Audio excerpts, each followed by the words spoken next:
Good day, everybody. All right, welcome to Unit D, our final unit in the course. And our first chapter, so our unit is on energy and the environment. Very exciting. This new chapter looks and talks about the dreams of limitless energy. Our first lesson is called Energy on Demand, and we're basically going to be looking at energy around the world, Canada, and then bringing it down to the Alberta context. So here are the outcomes for this lesson.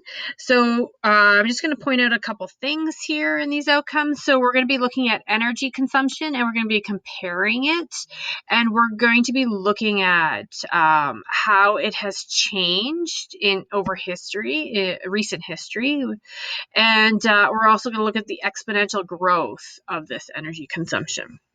We're going to be focusing on Canada's per capita energy consumption and comparing it with developing countries and other places in the world. We're also going to be looking at this term efficient use of energy or efficiency, which will later inform us when we start talking about sustainable development. We are going to be doing a lot of use of data charts, tables, and graphs to really look at the data to see what the data tells us. What is the story the data is telling us about global energy consumption in the past, present, and the predictions for the future? Before we get too far in, I suggest taking a look at this video about what is energy. It's one of the top 10 Google questions, science related, of course, and they do a great job of explaining what it is. But energy is the ability to do work. Anything we want to be able to do requires energy, so very important to us. So like I said earlier, we are going to be looking at data. We're focusing on data to look at the global energy story, like what is going on. But we're going to do this all through the lens of data. So being able to interpret data is one of the skills that I hope you come out of this class with. And especially in this unit, you're going to be looking at a lot of graphs and charts, and being able to understand and pull information from these is a valuable skill. So this first graph that we have, it's a beautiful graph, actually. I love the colors in it, for one thing.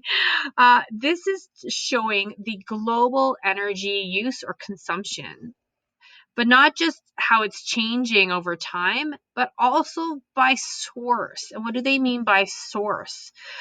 So first off, what do they mean by energy? So we've got a few things in our title that we want to make sure that we're understanding. So when we're reading a chart like this, you've got to start with the title to figure out what is being shown to you. So first off, we have global. So that means we're going to have all around the world. So this is all the energy consumed around the world. And we can see our scale down below here. Oh, it's hidden, but these are our years along the bottom here on our y-axis. So you can see that we're seeing something is changing over time. So we're starting at 1800 and this ends at 2019. I've gone and used data outside of our textbook. Our textbook was published in 2007, so a lot of the data in there is before 2005 or earlier. So I'm trying to get more recent updated data for you. All right, so we've got our years, a time scale along the bottom. Along the y-axis here, we have whatever these are, hey? What are those? This is a terawatt hours, and I think I talk about them on the next page, so I'm going to leave them for now. But this is a measurement of energy. Okay, so this is a measurement of energy on the scale here. And then you can see we also have the sources. So we talk about consumption by source. Well, these are the sources of the energy. So where is the energy coming from? Is it traditional biomass? And we're going to look at this in more detail later, but traditional biomass would be burning wood, right? Or peat, or whatever it might be. Typically, you're burning some kind of mass that's been grown, okay, biomass. Then we have coal, we have oil, we've got gas, and we've color coded all of these so you can see what's happening. nuclear, hydropower, wind, solar, modern biofuels, which would be like ethanol, like growing corn to produce, and then other renewables. Which, yeah, I don't see geothermal, so geothermal could fall in that other renewables, and some other like hydrogen power. Okay, so some things you should be able to look at and tell from this graph. So first off, over on the side here, you can see that since the Industrial Revolution, so Industrial Revolution depends where you are in the world. In Canada, it started in 1840s, roughly. So before the Industrial Revolution, around here, the majority of the energy supply was from traditional biomass, right? You can see right here, all you've got is biomass color. Okay. When you look at today, what do we have most of? Can you interpret? There's a lot of coal. There's a lot of oil. So it's either coal or oil is our number one here, and we'll look closer at those numbers on the next slide. But as you can see, the sources have changed. So in 1900, you can see that coal began to be used. We're still using biomasses. It dipped down a little bit, but you can it's still being used. But coal was introduced and started to be used as a energy source. So that's where that Industrial Revolution really took off, with coal. Also, you can see in the 1800s, if we read from our scale here, let's see, we're not quite halfway to the 20,000 terabytes. So this is probably about 8,000 terawatt hours of energy was being consumed around the world, whereas today, or well, in 2019, we are actually past this scale, and it's probably even higher now that it's 2020. What are we? 2021. So we're above that scale. So this is getting close to the 180 mark, but I would say like 175 is my estimation terawatt hours. So this and this shape, we've seen this shape before, right? When we were looking at what happens when planets move apart. This is exponential growth. Exponential growth. So the energy consumption around the world has been growing exponentially since the Industrial Revolution. Really important key piece to know. Alrighty. So this actually is a interactive chart. And if you want to go click on this link in your slides, it'll take you to the same chart that we were just looking at, but it's interactive. So you can actually click on any year as you go, and it'll give you the actual breakdown of each of these different sources of energy. So what I did is I clicked on 2019, and it was able to give me the exact amounts in terawatt hours of each of these different energy sources. So you can see coal. Coal is here, and it's 43,849 terawatt hours. And we were looking to see which one is higher right now, oil or coal, as the source of energy in the world. And right now, in 2019, it was actually oil. You can see 53,620 terawatt hours. All right, now, oh yeah, here's the bit about terawatt hours. These you can actually see on page 1 in your data booklet, right? You have your units and prefixes. Tera actually shows up. It's a capital T, right? So you can put it in front of terameters even if you wanted. So it's 1 times 10 to the 12 watt hours is what that unit is.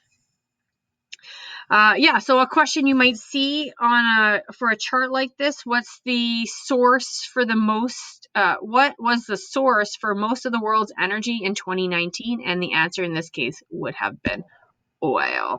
It has the largest terawatt hours. What's the smallest source here?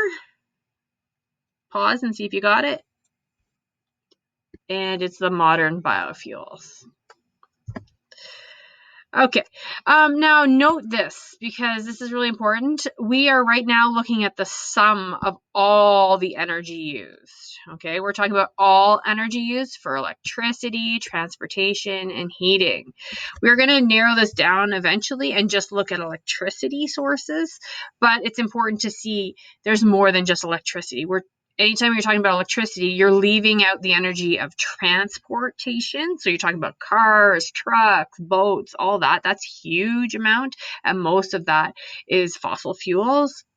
And heating as well. A lot of heating is fossil fuels and some biomass for sure, and some electricity is being there. But anyways, so right now we're looking at everything, all the different types of energies, electricity, transport, and heating.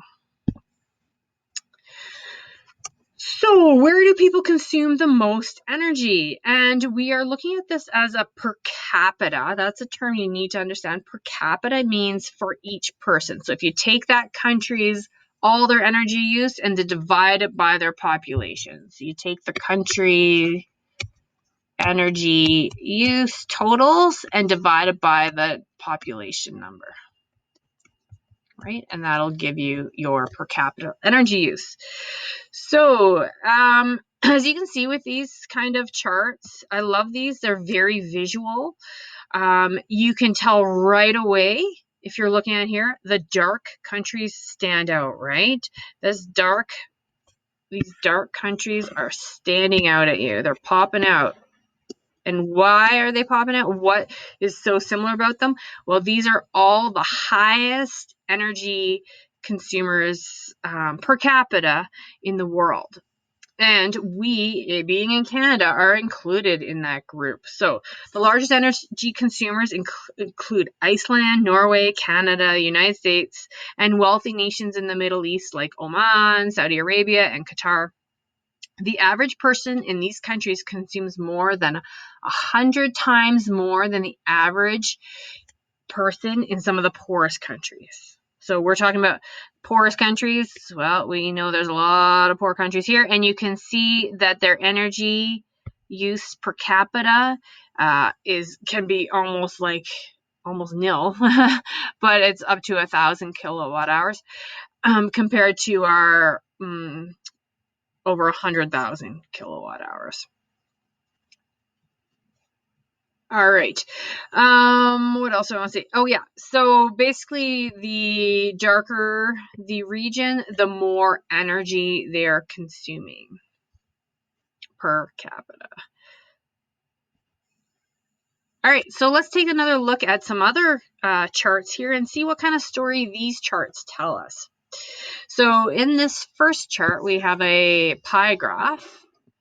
And the commercial energy consumption. So we have developing countries and we have developed countries, right? So developed countries like Canada would be included in here, the US, some other countries lots of other countries, right? And then you have developing countries, a lot of countries in that middle region of Africa that I was showing you. Anyway, and then we have a population chart here in billions, and we have the year from 1900 to 2000. So what's happened to the developed countries' population? It's increased for sure, right? But not dramatically. Whereas developing countries, their population has increased dramatically, a lot more. They've gone from 1 billion to 5 billion, so 5 times the population growth.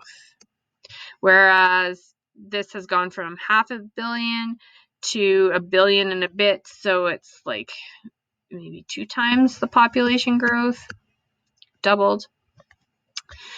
All right. But when you looked at the energy consumption, the developed countries are using 68% of the energy, right? Where developing countries, which has a lot more of the population, 5 times more of the population, are using only 32% of the energy in the world. So this is a really important trend to understand. So developed countries, the populations are much smaller, but we are using way higher proportion of the world's energy consumption. This will come back.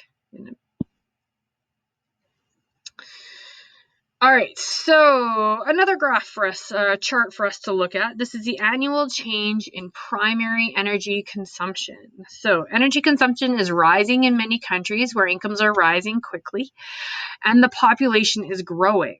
Okay, but in many countries, particularly richer countries, trying to improve energy efficiency and energy consumption is actually falling. So in this chart from 2019, it is showing the change in energy consumption. Okay, so if they're colored in the blue range, that means they used less energy in 2019 than they did the year before. So if you could look at Canada, just so light blue, Canada and the US in 2019 used just slightly less. So they used like about 1% less energy that year than the year before. Whereas a country like, I'm testing my geography. It's terrible. Okay, I shouldn't have jumped in here. But here's some countries that are pretty dark here. And, I circled a few extras. And they have all increased their energy consumption between 10 and 25%. 10 to 25%. Okay, I have to be honest, I had to go use a world map to figure out all these countries because I did not want to make a guess. Okay, so here we got our top, and this one I actually circled and it shouldn't be circled. It's not in the dark category, it's in this next category. So the highest energy consumption growth in 2019 was Vietnam. So this is Vietnam, Bangladesh, this here, Turkmenistan, I think it is. I have not even heard of that country. And Iraq. Here we go. So those 4 countries in 2019 increase their energy consumption between 10 and 25%. Now, these countries would probably be classified as underdeveloped countries, less rich countries, right? So they're because their populations are growing. I know Bangladesh's population is growing quite a lot. And apparently, maybe incomes are rising a little bit. So as populations in some of these underdeveloped countries increase, their incomes rise, and then they start to use a lot more energy per capita as well. But what's also really neat about this chart is if you actually go to the interactive link, I would really recommend you go there and play around with this because you can click back through different years. And if I just happened to click back 1 year because I was like, oh yeah, look at us, yay us, yay Canada, reducing our energy consumption. Well, I clicked back to 2018 and we had gone up between 1% and 5%. So 1 year makes a difference. 1 year difference could be due to a really cold winter or a super hot summer. These extreme climate changes can cause energy consumption to change dramatically year to year. So don't be fooled by 1 year's worth of data. You need to look at trends over time.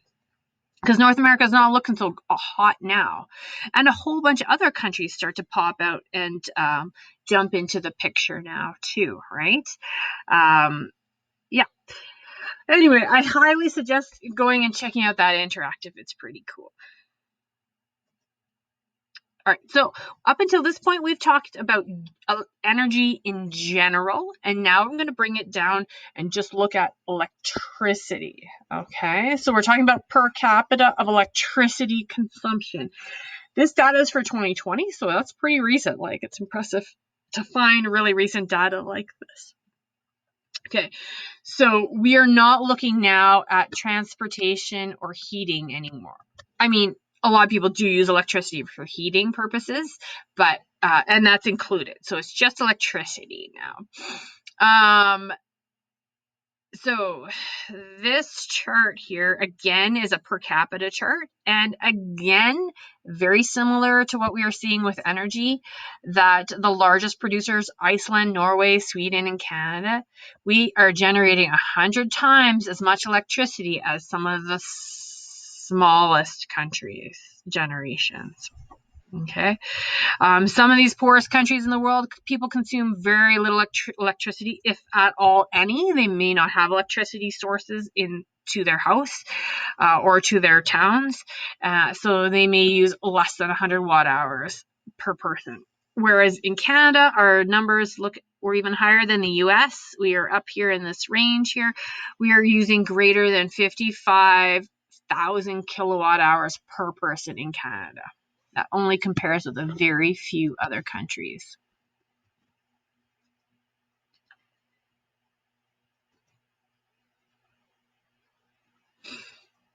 Alrighty. Okay, this graph here, very similar to the one we started off with about the global energy use and how that's changed around the world. But now we're looking at Canada. And we're talking about energy again, so all electricity, transportation, and what was the other one? Heating, right. So this includes everything. We're talking about Canada. Here's our chart. If I ask you in 1990, what was the most consumed source of energy in Canada in 1990? You would look for 1990. You would draw a line. You'd get a ruler, not like me, and try and free will it. Whoa, that's totally not straight. But you would get a ruler and you would look. And first off, my question was, which source was the highest consumed, which energy source was the highest consumed in Canada? You could guesstimate. You could use the interactive to find out exactly. Or you can use your scales to try and determine the values. So this is oil. This is one of the biggest ones. It looks like it's just under, so I'm going to say about 900, 950, 975 terawatt hours, right, in 1990. Gas definitely doesn't look as big as oil. Hydropower, we could look at hydropower and see if it is close, but we could go across and take a approximation here.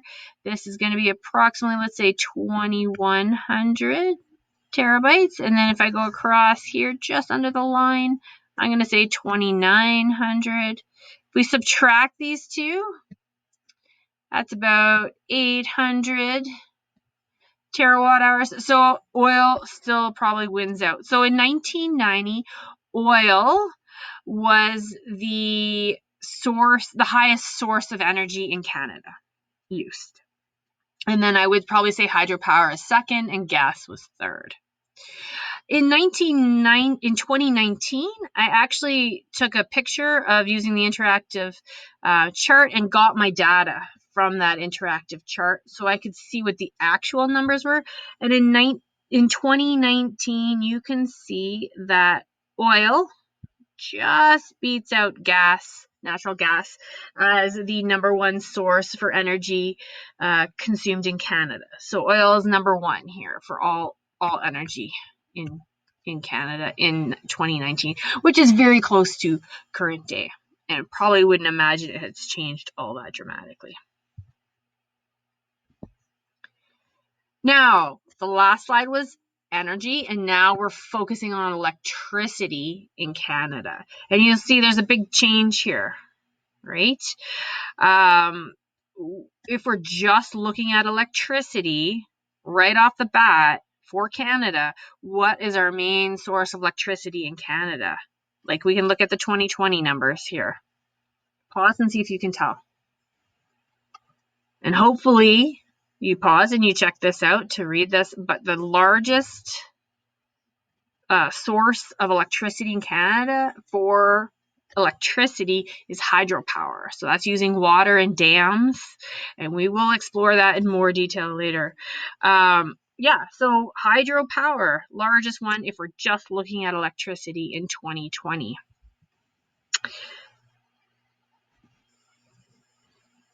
Okay, how about we look at Alberta now, right? Alberta's electricity, because we looked at Canada, we looked at the world, and now let's break it down to Alberta. So in Alberta, what is it looking like? So this is a different figure. It looks a little different, but it's electricity generation by fuel type in 2018. So as current as I could find.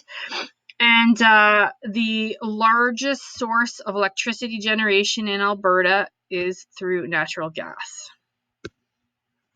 Okay, in 2018. And coal or coke is 43%. So we're talking about 92%. 92% of electricity, we're talking electricity in Alberta, is natural gas and coal. Okay. So where we saw in Canada that hydro was the major electricity generator in Canada, it's not that way in Alberta. Where do we have hydro in Alberta? Is it even showing up? It's not even showing up on this chart. There is a little bit, I do know that. I just don't know why they don't have that in here. Move this. Nope, not there. Okay. All right, but we do have wind, and that's definitely 6%. That's nothing to ignore. We'll be looking at that. Oh, there's a hydro. I knew it was here. Good. We have some dams, the Brazeau Dam and stuff. So there's our hydro, 3%, and our wind. And then there's a small, less than 1% of biomass, geothermal, and solar will fall in there as well.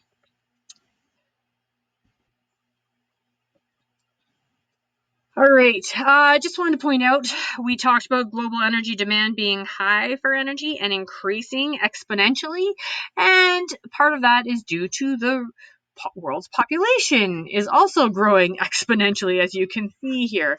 I love this chart because it goes way back.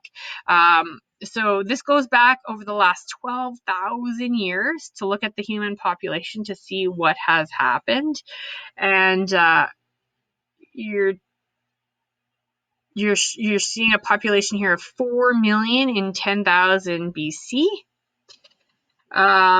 Here, year 0, 190 million.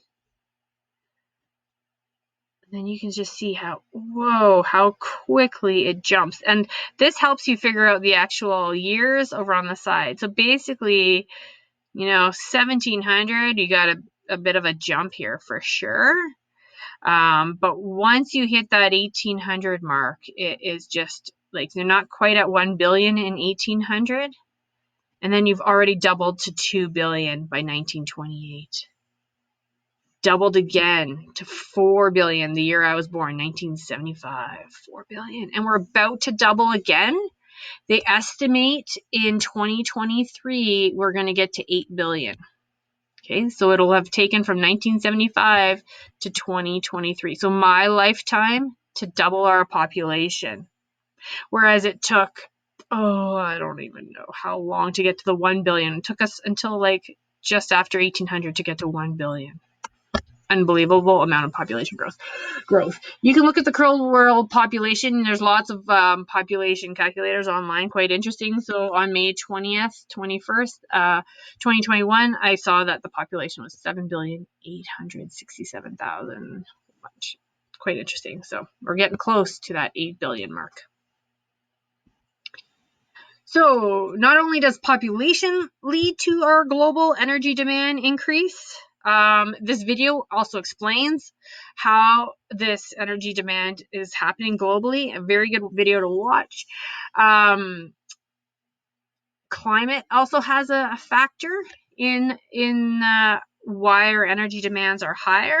especially why are they higher in some of these developed countries like Canada? We live in colder climates. We need to heat our homes. We also live in extreme climate change. We're going through extreme climate change right now too, right? So we have we have extreme hot spells where we're using air conditioning. We're having natural disasters where we're having to put a lot of intensive energy into protecting ourselves from these climate changes. And that's one of the reasons our energy demand's increasing. Population is another one. Also, you got to watch, it's not just the population, the fact that it's increasing, but also the standards of living are increasing. So as people in, say, a country like India, which has billions of people, as that country's population's increasing and their standards of living are increasing, everybody's standard of living in that country also wants to be increased. And that all uses energy and demands more and more energy. And activities. So activities, industries like manufacturing, transportation, mining are all energy intensive. And we have a lot of these activities in Canada and Alberta. So the bigger your economy is as well, your energy use is high as well. So gross domestic product, just a term that you should be familiar with so that you can look at it when you are presented with a chart. It's used as an indicator of a country's economic activity. If you have a high gross domestic product, your country is doing a lot of activities, economic activities, and that might be mining, transportation, manufacturing, whatever it is. Again, going to use a lot of energy demand. So read up on these GDP and these factors affecting energy in your textbook, please, for a little bit more detail.